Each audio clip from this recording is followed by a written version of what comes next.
Mes parents étaient mariés depuis 55 ans. Un matin, ma mère descendait préparer le petit déjeuner de mon père quand elle a fait une crise cardiaque et s'est effondrée. Mon père l'a portée du mieux qu'il a pu et l'a presque jetée dans la fourgonnette. À toute allure, brûlant les feux rouges, il l'a conduite à l'hôpital.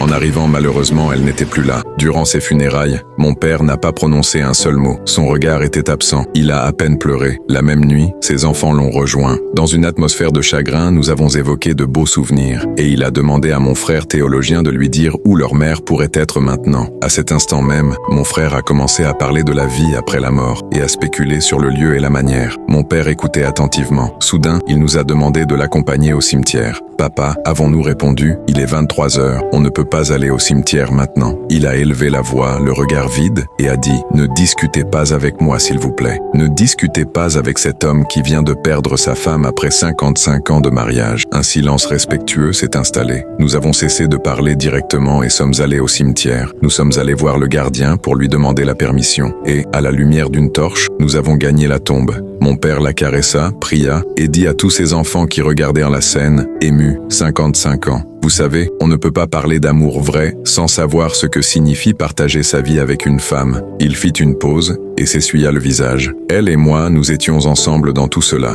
J'ai changé de travail, poursuivit-il. Nous avons fait nos valises quand nous avons vendu la maison et quitté la ville. Nous avons partagé la joie de voir nos enfants terminer leur carrière. Nous avons pleuré ensemble la disparition de nos proches. Nous avons prié ensemble dans les salles d'attente des hôpitaux. Nous nous sommes soutenus dans le deuil. Nous nous sommes étreints à Noël et nous nous sommes pardonnés nos erreurs. Mes enfants, elle est partie maintenant et j'en suis heureux. Savez-vous pourquoi? Parce qu'elle est morte avant moi. Elle n'a pas eu à endurer l'agonie et la douleur de m'enterrer, de rester seule après ma mort. C'est moi qui dois traverser cette épreuve et je remercie Dieu pour cela. Je l'aime tellement que je ne voulais pas qu'elle souffre. Quand mon père eut fini de parler, des larmes coulaient sur le visage de mes frères. Nous l'avons pris dans nos bras et il nous a réconfortés. Tout va bien, nous pouvons rentrer. Ce fut une belle journée. Cette nuit-là, j'ai compris ce qu'est l'amour vrai. Il est loin du romantisme, il a peu à voir avec l'érotisme ou le sexe, mais il est plutôt lié au travail, à la complémentarité, à l'attention à l'autre et surtout à l'amour véritable. Que deux fous engagés se proclament. Que la paix